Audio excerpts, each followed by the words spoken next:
What's up, Buttercup? I'm Pam Barnes, marketing expert. And I'm Hannah Cox, business strategist. And this is the Go Getter Gals podcast, where everyday gals grow together and you'll find resources to help you grow personally and professionally.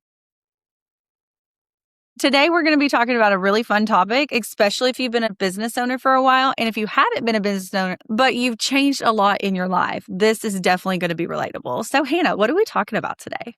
Yes. So I wanted to talk about when your business outgrows your identity. So what happens when the version of you who started your business isn't the version who's running it now? This happens so much because we grow so much throughout our lives through experiences, people we hang out with, things we read, things we watch. Our kids change us when it comes to their perspectives. And of course, our husbands change us as well, or wives, whichever one you have. Have you ever looked at your business and thought, do I even like doing this anymore? As you know, not about the money, not about your mission, but just like today, it kind of like when you had a job and you were like, I don't want to go to work today. I feel like when you start having more of those I don't want to get up and do work today days is when you really start to identify this shift happening in your business. Yes. It's the dragging the feet, it's the sleeping in, it's the procrastination, it's the missing appointments or rescheduling more appointments kind of situation because you're like, I just don't feel motivated.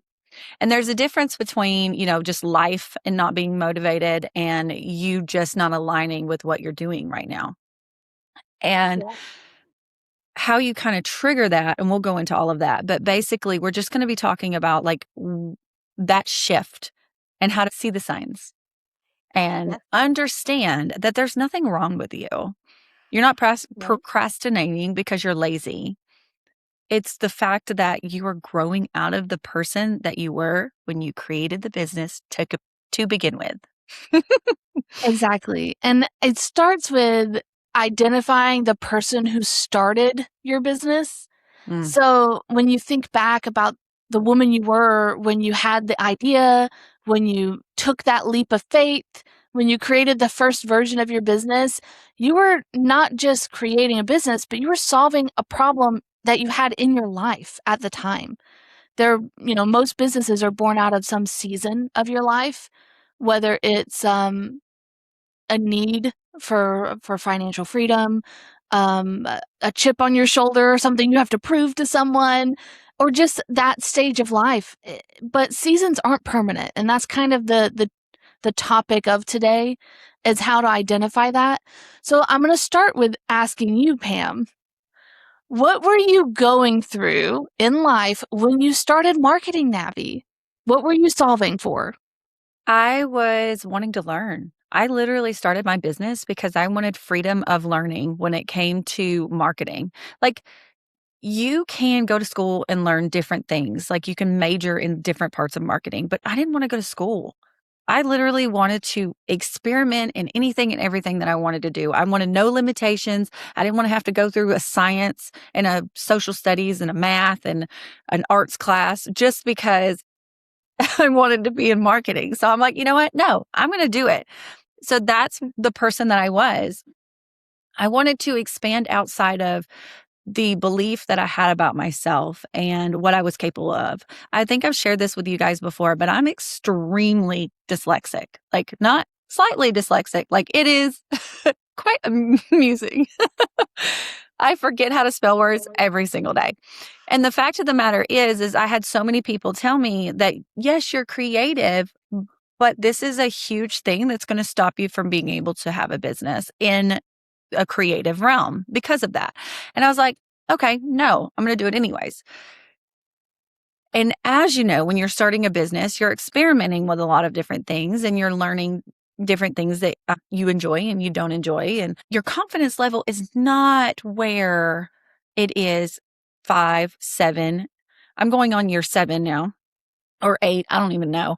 And my confidence level is totally different from when it was in the beginning, along with the fact that I know a lot more than I did. way back then. So you're going to change and grow in those aspects. And the person that I was then is most definitely not the person that I am today. What about you, Miss Hannah? This is another reason why I wanted to do this episode is because our stories are so different. They're so different. I wish that I could say that I started my business because I had some deep desire to learn a new skill or that I had something to prove to myself and others. But really, my business was born out of a scarcity mindset. I was backed in a corner. I had been working in my industry as a coach, a business coach, for 5 years. And the company that I was working for had a mass layoff. They decided to go into a totally different direction with what they were doing, and they laid off over half of their coaches. And I was left as the sole provider of my family without a job, with no severance package, nothing. They were just like, "It ends today. Figure it out." And I don't know if you've ever tried to apply for unemployment, but in the state of Alabama, it's kind of a joke. It's like pennies a month. It's ridiculous. And so I had a decision to make about either like finding something that was comparable to the income I was making, which at the time was the most I had ever made in my adult life, or start a business. I had the entrepreneurial spirit always. I've started lots of little businesses in my life just because I had this hunger to make extra money. So I kind of already knew, and of course, working with business owners, I kind of had the understanding of what it took to start a business. But I was backed in a corner, and it was like, feed my family or not, So that was my problem that I was trying to solve. And I am really blessed because I had several clients of mine who were like, it was never about the company. We bought into you, Hannah, as a person.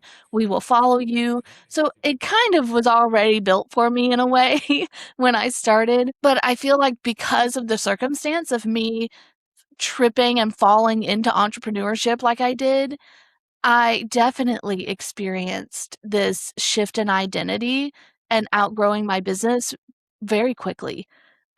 So yeah, I feel like noticing that change too is difficult. Um, and I think that for me and for a lot of people, it comes with some guilt because especially because I felt so blessed and lucky that I just so happened to have enough clients want to follow me that it not only replaced my income with that job, but exceeded it. And then when I was like, well, I want to do more, or maybe this isn't exactly what I wanted to do or keep doing. If I had my choice, is this what I would want to do? When those feelings started coming up, I felt shame and guilt around outgrowing that version of me who was an employee, who just took her job and turned it into a business, to who I am now, who has all of these visions for what my business could be and what I have, all these plans I have for the future with Go Getter Gals and with my business. What about you, Pam? Do you feel like, when did you recognize that you were shifting into a version of yourself that was different from who started your business? When I started speaking, when I started teaching, it was about a year or so ago. I started teaching on SEO and I loved it. Oh my gosh, I loved it. Just seeing the light bulb, you know what I mean? The metaphorical light bulb, and their eyes just light up and they're like, I can do this. I'm just like, yes, this is what I want to do kind of situation. But I also still loved doing the work. It took a while for it to become more work doing the work and more enjoyable doing the speaking gigs and teaching and educating and all that fun stuff. So it did take time. And this is the thing that, let's go into the second part, right? So the second part, like you're talking about, is noticing your change and how to evaluate all of that. When you start, when you feel something different, when something different excites you to the point where you literally can't turn it off. You just get so giddy. Well, I'm giddy. Maybe you're not a giddy person, but you just get excited and you become obsessed and you can't seem to think about anything else. And you start creating a plan for something different, or you just start evaluating what it would look like doing this thing instead of what you're doing now. When you start noticing that, then you already start realizing and think about it. Be like, I'm changing. And instead of being intimidated about it and talking yourself out of it, this is what I want you to do. I want you to think about how you can make it possible while still doing what you're doing. And then just kind of take a little less off of here and more on there, and spend more time there and take less time here and move your money around. You know what I mean? It is possible. It's 100% possible. And don't feel shame and don't feel guilty about it. It's weird. It's a messy middle. I hear this a lot about being the messy middle when you're becoming the person that you are destined to be. The fact of the matter is nobody feels comfortable about it. Not one person feels like, I am the most amazing person ever and I got this. 95% of us feel like we're stumbling through it and we're a hot mess express. And that's okay because that's part of the journey. Right. And you're allowed to outgrow past versions of yourself, even the things that you built with your own two hands. You're allowed to outgrow that. And in fact, it's encouraged. I feel like anyone who is very comfortable in life, they've stopped growing. And I think growth is the purpose. This is a whole different topic, but I feel like when we think about the purpose of life and the meaning of life is all about growth and advancing and being ambitious and having goals. You should never stop having a goal for yourself. When you reach one goal, celebrate it, enjoy it, and get excited about the next goal. And like you were saying, Pam, I think that what makes it easier to make that shift is just one thing at a time. Identify something in your business right now that just feels like some mundane task that you don't want to do, and either cut it out or delegate it to someone else so that you could dedicate more time and resources to what comes next. I do want to touch more on the guilt a little bit. Who am I to change what I'm doing now? Like, what triggers that direction?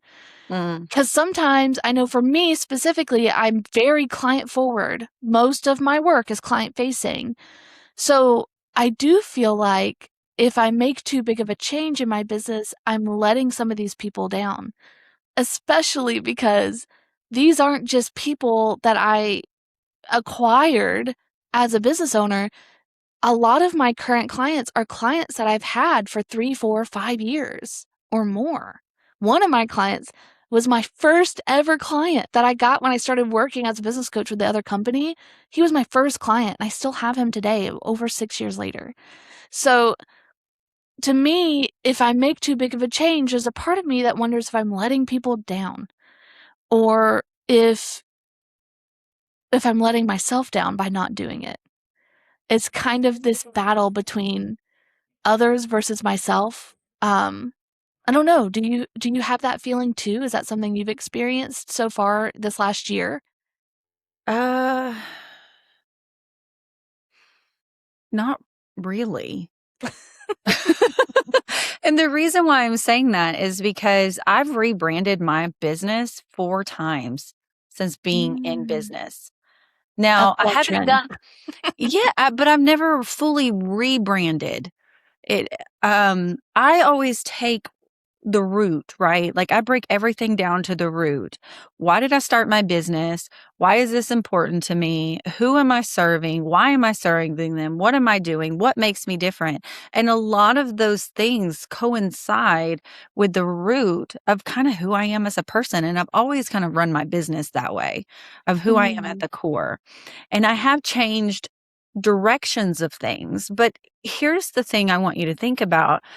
You can rebrand yourself to your definition. mm. Hey gals, if you love what you're hearing and you want to get more involved, because trust me, I love Go Getter Gals. I'm obsessed with it. If you love this podcast as much as we do, all you have to do is go on our Facebook, Instagram, or YouTube, and we're under Go-Getter Gals. We are going to have all of our episodes on the podcast link on our website at go-gettergals.com. Thank you for allowing me to interrupt for just a second. We look forward to continuing to help you grow. Without further ado, here's the Go Getter Gals podcast. This is a good thing I want to talk about because, and I'm glad that that's, again, the difference between us is I'm this new business owner who's only really had a business for a little over a year now, and you've had your business for several years, and you've done multiple rebrandings of yourself. And I think that my fear, yes, while I'm worried about how it affects my current clients, I sometimes wonder if it's less about that and more about the fear of changing publicly. Because I know I've told you this probably on the podcast, maybe, but definitely in private, about how I have an insecurity around shiny object syndrome. And anyone who's been friends with me on Facebook for the past 10 years has seen me start 20 different businesses and rebrand myself. And I'm doing this, now I'm doing this, now I'm doing this, and this jack of all trades and not a master of any. And I worry now that I'm succeeding in business. If I make a change, do people take it seriously? Am I embarrassing myself publicly if I don't stick to that rebrand? And like I said, we've had this conversation before privately where we talk about, it's not something to be ashamed of. I get that. But for people listening, what are your thoughts on that fear of making a public shift like that? Okay, well, this is what I want you to really think about. Who are you doing the business for? Are you doing the business for your clients or are you doing the business for yourself? What's priority number one? Think about Crackle Barrel and their rebrand. That was a nightmare, was it not? It was. Yes, because they were doing their rebrand for themselves, not their clients. And what happened? Uh-huh. Yes. Now, if you are continuing to rebrand your business for your clients that you currently have and you're not happy with it, or let's take clients out of the let's take business out for a minute. Okay? You are fitting yourself in a box to be accessible and the person that they go to for these particular things, but you don't like these particular things. What are you doing? You're hurting yourself. So, what I would do, this is what I would do, and this is what I do for my clients all the time. Evaluate it all.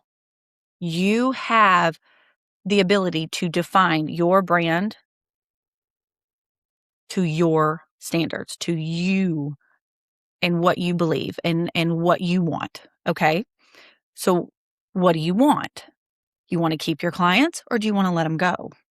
Do you want to keep doing what you're doing and expand? Or do you want to let go of what you're doing and you want to do something totally different? What are your current core beliefs about you? Do you want to change those? You are the captain of the ship. This is what I tell my clients all the time. You're the captain. You tell them what to believe. That's what marketing is. You tell them what to believe. You tell them who you are and what you do and why you do what you do. Now, here is where marketing shifts and changes everything. Okay. World Cup. Everybody's watched the videos on World Cup, right? And all these people from other countries coming to America. What have they been told for years? Negative, negative, negative, negative, negative. We don't know what all they've been saying, and we're not going to get all political. But the point is, it was different than what they believed. They were told what to believe, okay? Shown what to believe. They came, experienced, now it's totally different. And nobody can go back to what was told. So, yes, first thing, when people start working with your brand or you as a person, and you go into a new group of people, what you tell them is what they believe first. But the more you experience in their world And the more you show up, hey, it becomes what you show and what they experience. So it's hand in hand. Right. Well, and that goes into what actually changes as that fourth step of identifying and making these changes is exactly what you're talking about. Not everything actually has to change. We don't have to like burn the whole thing down and start over when we rebrand. Separating what you're talking about, the core, your values and, who you are as a person from the shell, which is like your offerings, your brand voice and all of that. When you separate those two things, it becomes easier to update your brand and to get your business caught up with the version of who you are now because you don't have to burn everything to the ground and start all over. Which is exactly what you demonstrated. You said you've done this in your business over the years multiple times. Mm-hmm. And, expressing my fear of changing publicly is exactly what I wanted to demonstrate to other people is like, if you're listening to this and you have a fear of showing up publicly and then changing who you are, you don't have to change everything. You just have to separate and identify who you are at your core and what you're offering and what the shell of your business is so that you can, update the paint job and like make it look nice and pretty and do those types of updates that align more with how you at your core have evolved as well. Yes. And I have rebranded myself, me personally, myself. When I first started my business, I literally tattooed it on my arm. You can't see it, but be the change in the world that you need. That was my core definition. And I tried everything I could to be the change that other people needed. And did really well with it. And then I started changing and started getting more confident in my marketing and more confident in the person that I was. And I started l- not necessarily losing, but like shifting friendship circles and moving different, in different rooms that I was terrified to walk into in the beginning of the journey. And now the definition is grow through connection. Like everyone that I meet, I'm like, how can I help you grow?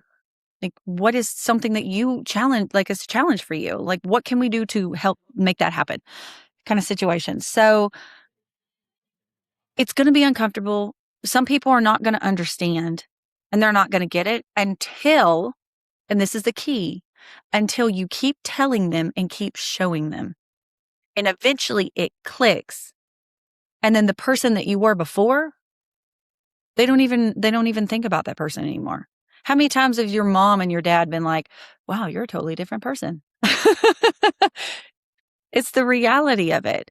Tell them and show them continuously. Do not let up. Be relentless about it. And I mean relentless, confident. If you go up to somebody and you're like, yeah, I do marketing and I help people with, you know what I mean? Like, I get it, but you have to show up as that person. Hey, my name is Pam Barnes, and I help people grow through connection. Along with I help business owners, service business owners, have confidence in their marketing where they actually know what's happening and they don't feel like they're throwing money at a wall like a noodle and hoping it sticks kind of situation. So, and it takes time to get there. It takes time. You're going through the messy middle. It's fine. Right. Fine. Well, and I think it's also important because you are talking about personal rebranding your core, and also we're talking about rebranding your business to fit who you are. I wonder, are you able to identify even like one thing about you that has not changed throughout all the years of owning a business? Yes, I put my clients first always. That one Mm. has never changed. Their needs, um, and their fears, I put those first. And I make sure to build whatever I'm doing around that. I will drop whatever I'm doing. Um, I've gotten a little better when it comes to my family, my kids now, because my son's 15 almost. He's going to be leaving the house in 4 years. So he's becoming more of a priority to me because I want him to enjoy the next 4 years. I'm gonna start crying. But anyways, but at the same time, 85% of the time, if my client calls me and they're in a panic, I'll drop what I'm doing. They are number one priority for me, and that has not changed. And I'm so glad you said that because I feel similarly. I think that's the one thing about myself that has never changed is that when I am supporting somebody, I think about them. I'm invested in my client's success in a way that has allowed me to have the success that I've had over the past 6 years and develop those relationships that I've developed because I treat my clients' success like my success. And so I'm invested, and I don't think that's ever gonna change. And it really points to this concept of if you find yourself in this position where you feel like your business and you as a person are mismatched and you've outgrown your business, that that doesn't mean that who you are when you started your business was wrong.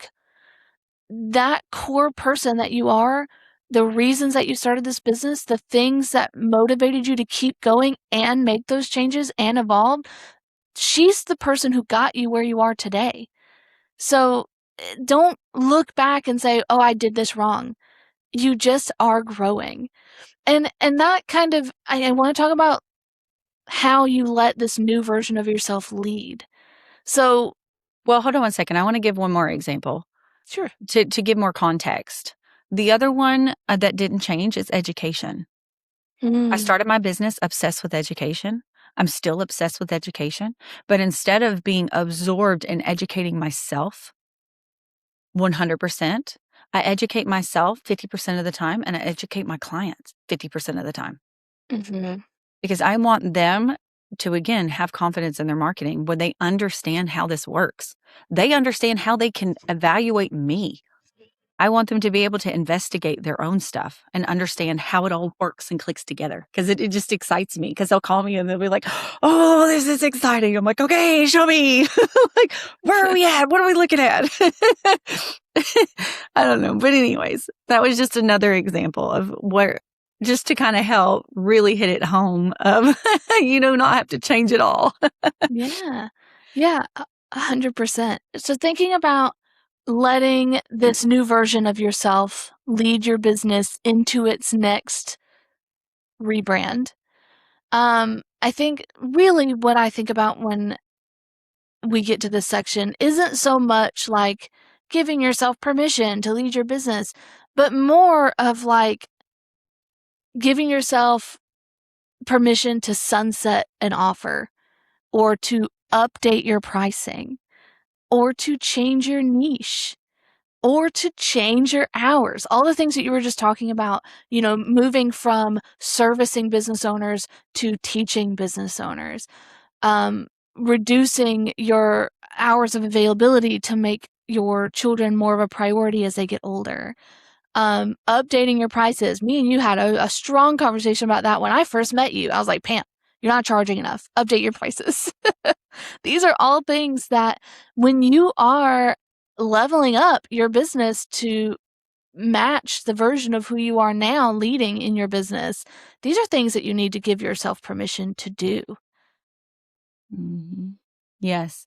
And a very good way to keep the momentum going is to have accountability partners. Hmm. Become friends with business owners. Hold each other accountable to your prices. Hold each other accountable to learning the thing that you want to learn, um, in a positive way. Like you're going to have good competition with each other if you build a really solid relationship of, oh my gosh, you're doing this. Watch what I got coming. Mhm. Like, Yeah, and again, this is the Go Getter Gal podcast. We're gonna talk about Go Getter Gals. That's one of the biggest benefits I've received from showing up regularly and meeting with these women is being able to not just celebrate what they're doing, but get ideas on what I could be doing. And then have a healthy competition of like, I saw you were posting more on social media. Have you seen mine? I'm doing it too. Let's see, let's create. I know you have a challenge going on right now where you have business owners coming in to be a part of a content challenge you've created and win, special packages from your business. These things are just, it's what you need as a woman and as a business owner, to have a tribe of women who are challenging you, who are supporting you, who are giving you ideas.